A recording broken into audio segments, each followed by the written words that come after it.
Atlanta, the stage was set. If there was ever going to be a moment in which politics and sports were going to meet in a head-on collision, this was it. Donald Trump had walked out on the field Monday night at the College Football Playoff's national championship game, flanked by military officers, with a big smile on his face. He was going to stand with the troops as the national anthem played. And in a game that was being played in the Black Mecca, in which the overwhelming majority of the players on both teams were black, we all waited to see if any player would take a knee. Because, if they were going to do it, this was the perfect setting. Earlier in the day, The New Yorker released its latest cover featuring a cartoon drawing of Seattle Seahawks defensive end Michael Bennett and Dr. Martin Luther King locked in arms while kneeling next to Colin Kaepernick. And with Trump standing at midfield, it felt like the president was daring players to defy him. Mike Ehrman, Getty Images. But nothing happened. Why? Because the Alabama Crimson Tide and the Georgia Bulldogs weren't even on the field during the national anthem. However, that didn't stop Alabama's Bo Scarborough from expressing his right to free speech. As the Crimson Tide walked down the tunnel headed to the field, while Trump struggled and mumbled his way through the national anthem, the Alabama running back was caught on video shouting "FK Trump." It was the same phrase that had been projected on the side of the stadium, as small groups of protesters gathered in different areas around the venue informing the president of what they think of him. Coming off a year in which sports and politics were joined at the hip, the first big sporting event of 2018 was set up to continue the trend. Donald Trump, a large number of black football players, two teams representing the heart of Trump's base, Kendrick Lamar, who regularly raps about social injustices, racism, and his disdain for Trump, performing at halftime drama. Jamie Squire, Getty Images. But after the anthem, Trump was an afterthought.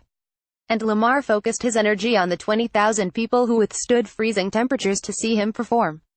Coming in, it seemed like this night was going to be remembered for what happened off the field, but instead, it wound up being about the players on it. What started out as a snooze fest wound up being one of the best championship games in recent history. The 77,430 fans that packed Mercedes-Benz Stadium were all wearing some hue of red, but by the end, it was easy to tell whose team won, and whose team lost. Tua Tagovailoa became a household name, as the freshman quarterback's second-half performance was the spark plug that the Alabama offense needed. Before Tagovailoa entered the game after halftime, the Crimson Tide hadn't scored a point and had only gained 94 yards of total offense. After giving up a 16-yard sack in overtime, the freshman recovered on the next play by throwing a 41-yard game-winning touchdown pass to seal the victory. Alabama fans' emotions literally went from sorrow to surreal in a matter of seconds. Nick Saban once again showed why he's the best coach the game of college football has ever seen.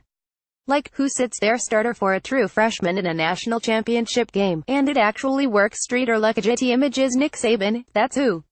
At this point, Alabama fans may start petitioning for Saban to get a statue in Atlanta, as he now improves to 131 within the city's limits. Saban's win over former defensive coordinator Kirby Smart means that he remains undefeated against his former sideline cohorts. For Georgia, this one is going to hurt. Monday night was supposed to be a celebration for a school that's been waiting since 1980 to claim another national football championship. But for Georgia fans, you can't help but think that Monday night will serve as another hurtful reminder from the heartache many fans suffered just 11 months ago. The Atlanta Falcons were leading 283 in the third quarter of Super Bowl 51 before the New England Patriots stormed back to defeat them.